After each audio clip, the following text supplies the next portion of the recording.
TikTok অ্যাকাউন্টে community guideline violation, TikTok অ্যাকাউন্টে যদি ভায়োলেশন চলে আসে তো সেটা কি করে রিমুভ করবেন আজকের ভিডিওতে A to Z দেখিয়ে দিব। তো আমরা অনেকে দেখা যায় ভিডিও আপলোড করার পরবর্তীতে ভিডিওগুলো পোস্ট হচ্ছে না এবং কি টিকটক কমিউনিটি সেটা ডিলিট করে দিচ্ছে। এখানে আমার কয়েকটা ভিডিও আপলোড করা আছে যেটা পাবলিক হচ্ছে না, এটা কমিউনিটি গাইডলাইন ভায়োলেশন দেখাচ্ছে, এটা পোস্ট হচ্ছে না, তো এটা তারা রিমুভ করে দিয়েছে। আমি যদি আপনাকে ভিডিওটা অন করে দেখাই, এই যে দেখতেছেন যে ভিডিওটা এখান থেকে আমি প্লে করতে পারতেছি না। তো টিকটকে যার যার এই ধরনের সমস্যা অবশ্যই ভিডিওটা দেখে নেবেন, আপনার সমস্যাটা সমাধান হয়ে যাবে ইনশাল্লাহ। এবং টিকটক অ্যাকাউন্টের যে কোনো সমস্যার জন্য আমাদের সাথে যোগাযোগ করতে পারেন। ডিসক্রিপশন, হোয়াটসঅ্যাপ, টেলিগ্রাম গ্রুপের লিঙ্ক পেয়ে যাবেন এবং আমার নাম্বার পেয়ে যাবেন, ওইখান থেকে সরাসরি আমাদের সাথে যোগাযোগ করে নিতে পারবেন। তো ভিডিওর মূল টপিকে আসা যাক। আজকের বিষয়টা যেহেতু আমাদের টিকটক অ্যাকাউন্টে ভিডিও পোস্ট হচ্ছে না কিংবা আমাদের টিকটক কমিউনিটি গাইডলাইন ভায়োলেশনটা কি করে রিমুভ করব এবং আমাদের যে ভিডিওগুলো রয়েছে এগুলা কি করে পুনরায় পোস্ট করব, তো তার জন্য কি করতে হবে, সর্বপ্রথম আমরা আমাদের ভিডিওটা সিলেক্ট করে নিতে হবে। তো আমার যেহেতু এই ভিডিওটাতে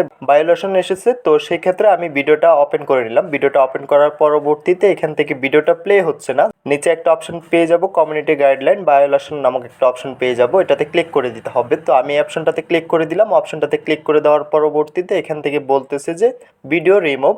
তো আমাদের ভিডিওটা তারা রিমুভ করে দিয়েছে টিকটক কমিউনিটি ভায়োলেশন কারণে। যেহেতু আমার নিজস্ব ভিডিও, দেখতেছেন যে আমার নিজস্ব কন্টেন্ট, তার পরবর্তীতেও আমার ভিডিওটা তারা কমিউনিটি গাইডলাইন ভায়োলেশন দেখে আমার ভিডিওটা তারা রিমুভ করে দিয়েছে অলরেডি। তারা এখান থেকে বলতেছে যে আমার ভিডিওটাতে ভায়োলেশন রয়েছে। তো কয়েকটা ভায়োলেশন আসার পরবর্তীতে দেখা যায় ওয়ার্নিং চলে আসে, ওয়ার্নিং এর পরবর্তীতে আমাদের অ্যাকাউন্টগুলো ব্যান্ড হয়ে যায়। তো এখানে আমরা আমাদের এই ভিডিওটা থেকে ভায়োলেশনটা রিমুভ করব, তার জন্য এখান থেকে আমরা আপিল একটা অপশন পেয়ে যাব। সবার উপরে কর্নারে আমরা দেখতে পারবো যে আপিল নামক একটা অপশন রয়েছে। তো আমরা জাস্ট এখান থেকে আপিল অপশনে ক্লিক করে দিতে হবে। আমি এখান থেকে আপিল অপশনে চলে আসলাম। আপিল অপশনে চলে আসার পরবর্তীতে সবার নিচে একটা সাবমিট অপশন পেয়ে যাব আমরা। তো আমরা এখান থেকে জাস্ট এটা সাবমিট করে দিব। সাবমিট করার পরবর্তীতে তারা আমাদেরকে রিভিউ দিবে। আমাদের ভিডিওটাতে যদি সিস্টেম ভুলের কারণে গাইডলাইন ভায়োলেশন এসে থাকে তো সেক্ষেত্রে তারা ভায়োলেশনটা রিমুভ করে আমাদের ভিডিওটা আবারও পাবলিশ করে দিবে। তো যার যার টিকটক অ্যাকাউন্ট ব্র্যান্ড হয়ে গেছে, টিকটকের যে কোনো সমস্যা হোক আমাদের সাথে যোগাযোগ করে নিতে পারবেন। আপনার ব্র্যান্ড হওয়ার টিকটক আইডি আমাদের সাথে যোগাযোগ করে রিকভার করে নিতে পারবেন। তো আমাদের সাথে যোগাযোগ করার জন্য